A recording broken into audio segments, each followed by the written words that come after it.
Looks different in here, doesn't it? It's actually been painted. It's actually been painted now.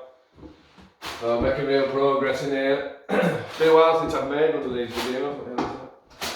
Yeah, it's been a while since I've made one of these videos. Obviously I've been busy with this place and busy sorting all the room out, the studio room and all that stuff, and quite a few other bits as well I've been sorting out. But obviously I wanted to get back into making these videos. Just trying to remember where we left off really. I think we were talking about record company meetings and stuff, weren't we? Yeah, so going back to that really, we had those, what did we have, 3 meetings in total, was it? I think we have 3 solid offers, record deals, sort of back then. The XL one, which were the Spice Girls conversation, the RCA or BMG, were it? I know it were 3 initials. I think it were RCA. That one with Could You Knock Out a Cow? And I think the last meeting we had was with David Boyd. Now, I don't know whether Tim and Tony deliberately put that meeting last, whether realising that, you know, we'd actually prefer David Boyd from all the people we met. But anyway, we had that meeting last, and I remember instantly when we met him, it was blatantly obvious that he was, well, I say one of us. It certainly felt like he were one of us. I mean, the simplest way of looking at it is everyone else we met was very much like, came across really professionally, do you know what I mean? And, you know, A&R bloke at a record label. And David Boyd didn't come across like that at all. He came across just like one of us. He were a good laugh, really nice bloke. And obviously the thing that made the biggest difference was his infectious enthusiasm for our music. Yeah, his infectious enthusiasm for our music. That was the main thing that, you know, as soon as he started talking to us, that sort of leapt out at us all. Whereas the other guys had sort of come at it from, as I say, a bit more of a reserved, professional manner. Whereas David Boyd was just like a big kid, just like us, really, just like a big kid, and he was so excited about our music and what we were creating, and it just felt right instantly. Did that.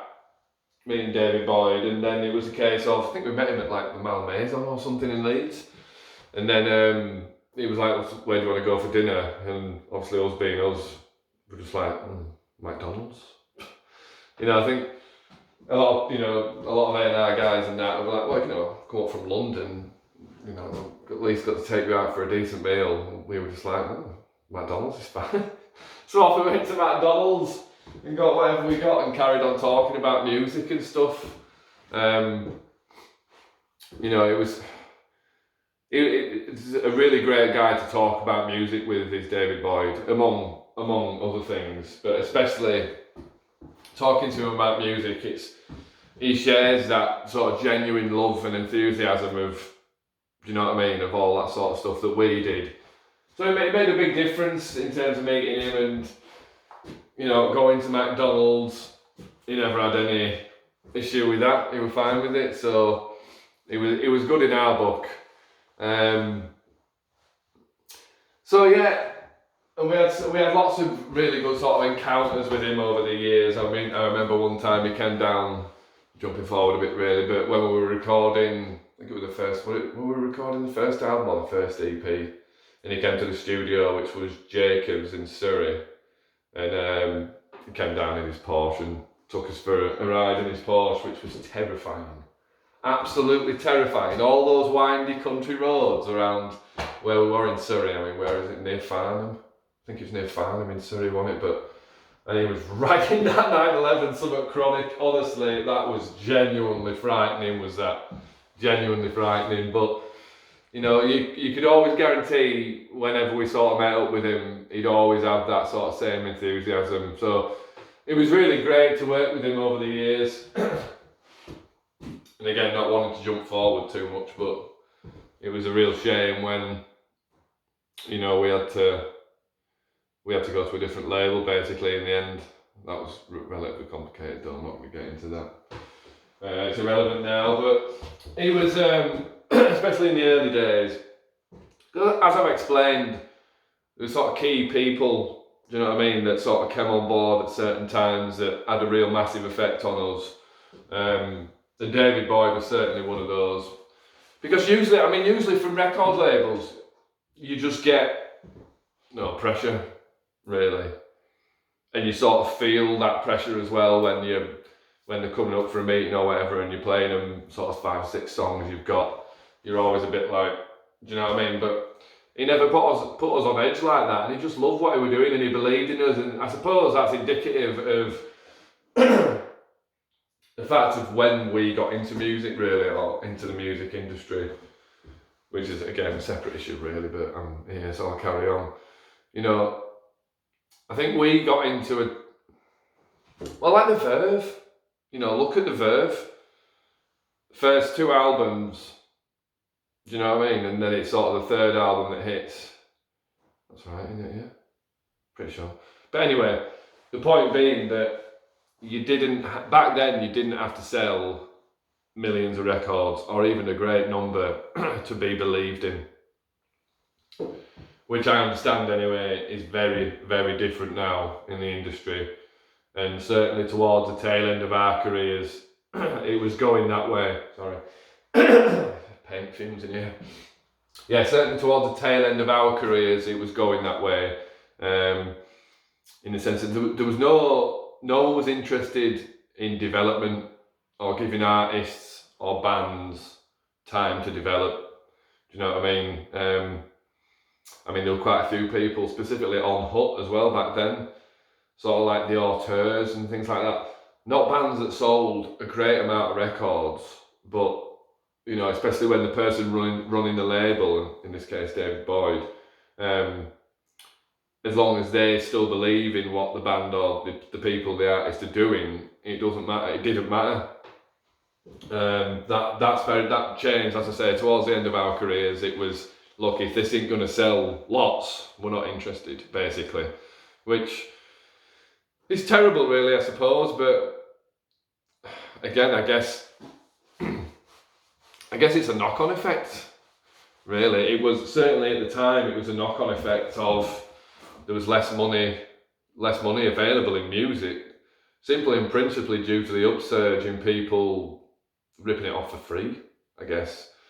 Which is just always a dangerous subject to go into, really, and I suppose this isn't really history. Well, I suppose it has a bit to do with history, but you know, you've got generations of young people now that have only ever got music for free, if you know what I mean. They've only ever, like, I don't even know the terms, what is it, streamed or whatever. You know, they've always consumed music without paying for it, and I was having a conversation with someone the other day about, I think it was on that podcast actually, basically about how important it was when you were young and you went to, you know, HMV or Virgin or whatever, with mum and dad, and you get like a certain amount of money, or you'd be allowed 2 albums, you're allowed 2 albums. You know, so that was a 2-hour decision, that, do you know what I mean? That were really lengthy, a lot of thought went into it, almost a 2-hour decision, walking around thinking, right, what we're going to buy, do you know what I mean? Because obviously you can't listen to stuff. You might have heard something on the radio, or sometimes they had them on listening posts, didn't they? They have them on listening posts. But yeah, you know, you had to take your 20 or 25, 30 quid, whatever it was for 2 albums back then. What will it have been, 12, 13 quid each? I think they're even more, 15 quid. You know, 30 quid on 2 albums, you had to make sure you got it right. Do you know what I mean? And I think that made people have a lot more, or place a lot more value on music, because they've had to take their hard-earned cash, or, you know, our parents gave us money, their hard-earned cash, so we could listen to music, which is obviously, you know, not everyone has that luxury. Although you don't need it nowadays, you just rip it off.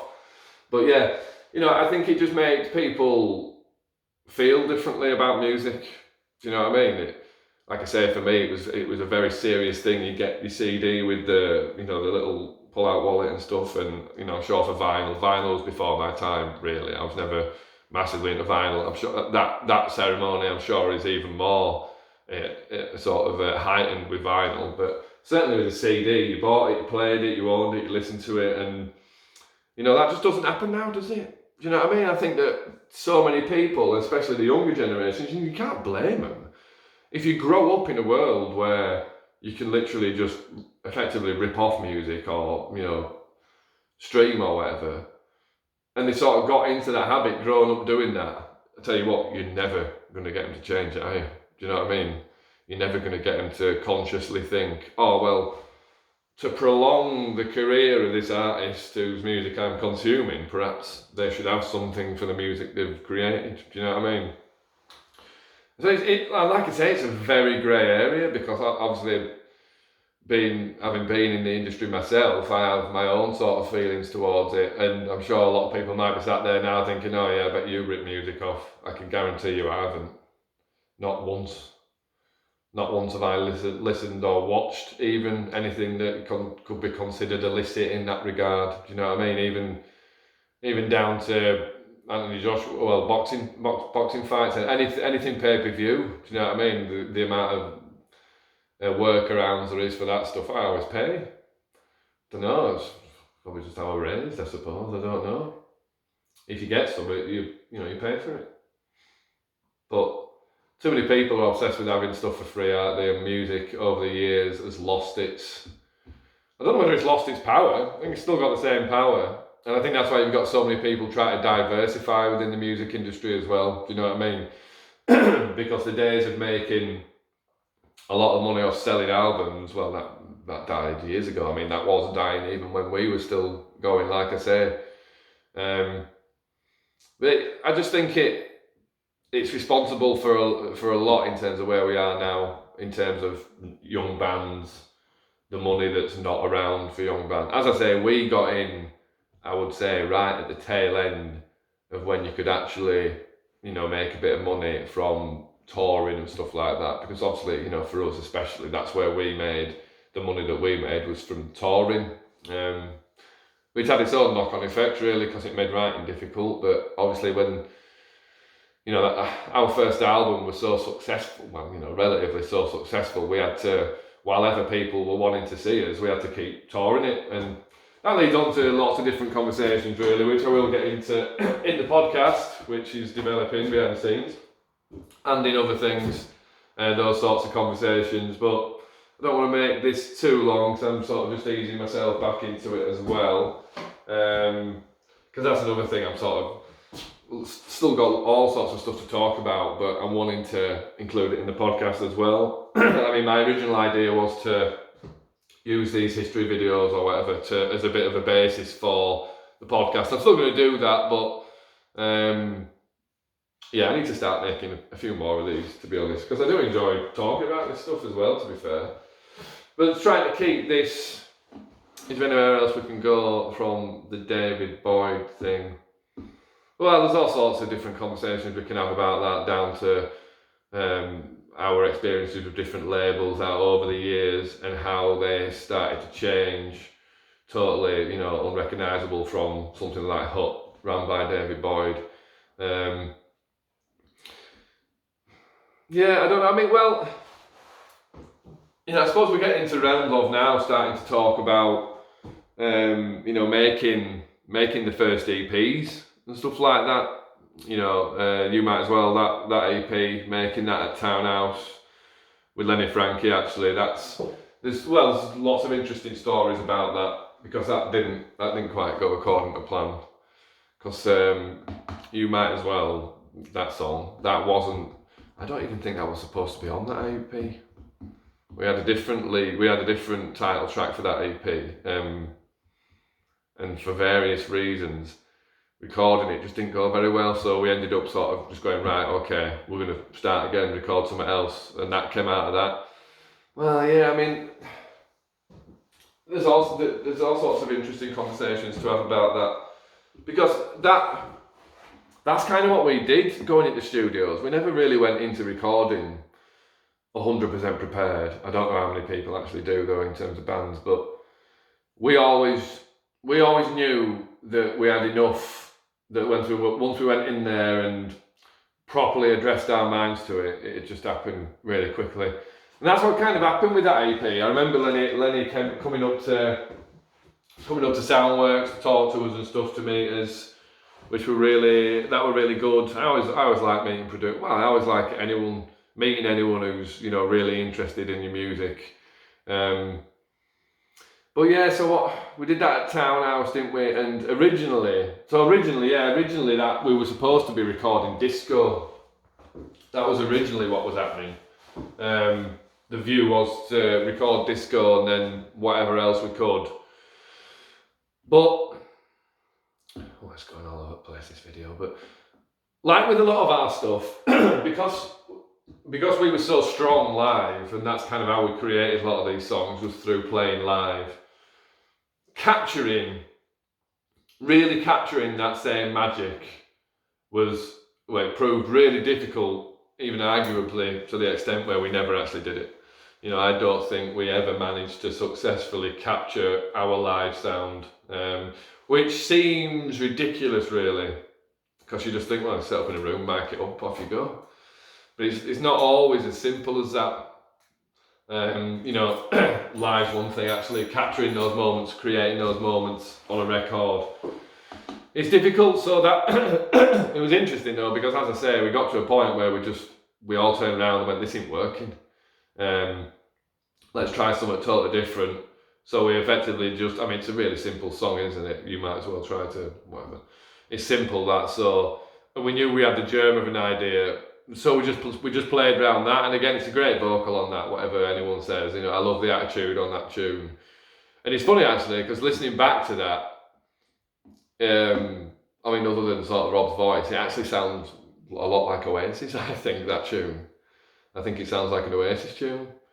But it's good. And then what else is on that? Treat Me Right On. I mean, that was just another example of, we've got this idea that, I guess we had it as a complete song really, but that was fun to record because it was the same with Karma actually. Well, Karma we made up, didn't we?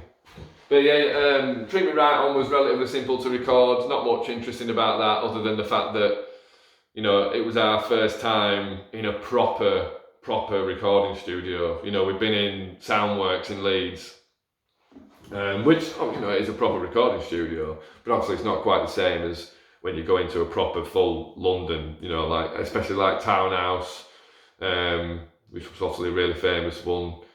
And the great thing about studios like that is there's always other people there. You know, like Elton John were there one time at Townhouse, and the Chemical Brothers were in there.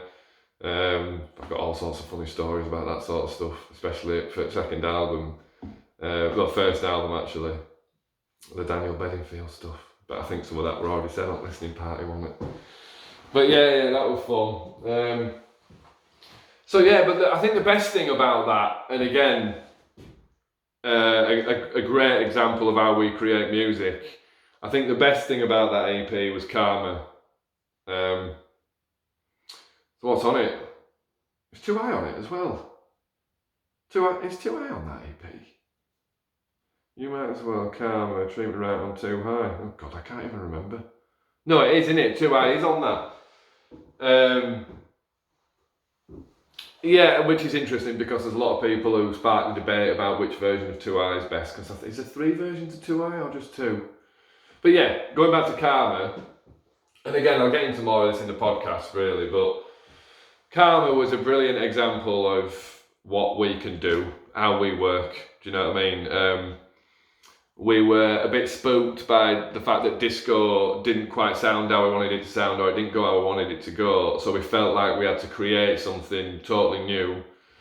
And that's effectively what we did. And again, it's a prime example of just us jamming with the ability to record and then overdub. You come up with something in no time. Like I say, Phil had got the riff on the keyboard, which was actually called Karma, hence the song name.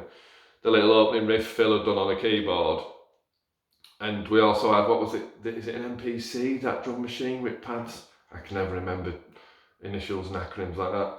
I think we were MPC, but yeah. So Phil were just doing the beats on that as well, and it was a case of everyone just throwing their own bits down on Karma, and do you know what I mean? It came out like it did, which was just a great example of how we could go into these situations completely unprepared, or largely unprepared anyway, and come out of it with something brilliant. And like I say, I think that song particularly is a shining light on that EP, and really shows off what we could do with little to no time and just a little bit of inspiration, I guess.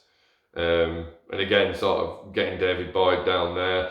I always love that about recording somewhere. The sort of the people who come down, do you know what I mean? Tim and Tony come down, and other people, and then the label, different people from the label come down. It was just always a really, I don't know, like that sort of family atmosphere again, I guess, sort of having people involved. But I don't know, I think this video has been a little bit waffly, hasn't it? I've just been talking randomly. But that's alright. As I say, I'll leave this here now, I think, so I don't ramble too much. And by the looks of it, I don't think I've got any more storage on my phone. I need to delete all the videos. But yeah, I enjoyed making this video again. I enjoy, whatever this is. So yeah, just in terms of what I'm doing at the moment, getting this place sorted, which is just about done now. Decorating's done. I've just got to do a few more bits, obviously, and carpets are in, and then I can tick this off my box and move on, which will be nice because I've had enough of this place now, to be brutally honest. And yeah, as I say, I'll be talking more about the podcast soon because I'm getting that sorted. Really excited about that. I've got some awesome guests lined up for that, obviously including the Wasp. The Wasp is going to be on there, definitely. But yeah, lots more people lined up for that as well. So that's going to be really interesting to see where that goes. To see, see how people respond to that. Or either way, I'm not bothered, to be honest. I'll just enjoy making it, enjoy talking. So yeah, I'll leave that there, and yeah, I'll speak to you all soon. Thank you.